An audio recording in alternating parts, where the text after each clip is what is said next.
Deux écrivains immenses, deux visions totalement opposées de la littérature.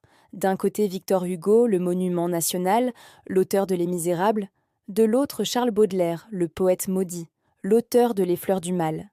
Mais ce que peu de gens savent, c'est que ces deux écrivains se sont lus, admirés et opposés. Victor Hugo naît presque dans la gloire. Son père est général dans l'armée de Napoléon.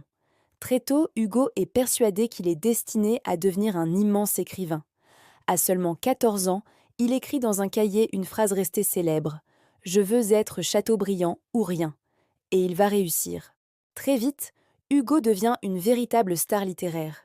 Ses pièces remplissent les théâtres. Ses romans sont lus partout. Quand Notre-Dame de Paris paraît, c'est un phénomène.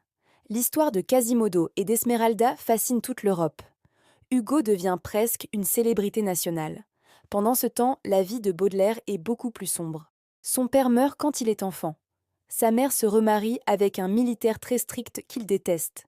Baudelaire ne s'en remettra jamais.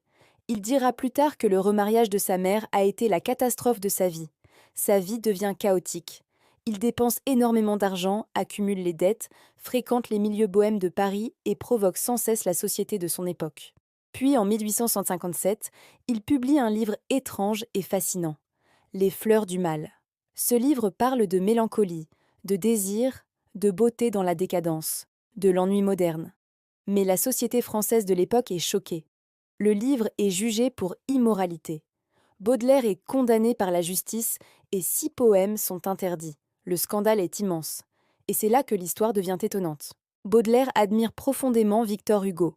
Pour lui, Hugo est le plus grand écrivain vivant. Il décide donc de lui envoyer son livre. Et Hugo lui répond par une lettre restée célèbre. Il lui écrit qu'il a créé un frisson nouveau dans la littérature. Pour Baudelaire, c'est une reconnaissance immense, car Hugo est déjà considéré comme un géant. Mais malgré ce respect, leurs visions de la littérature sont presque opposées. Pour Hugo, la littérature doit élever l'humanité. Elle doit défendre la justice, la liberté, les pauvres, les oubliés. C'est toute la philosophie de Les Misérables.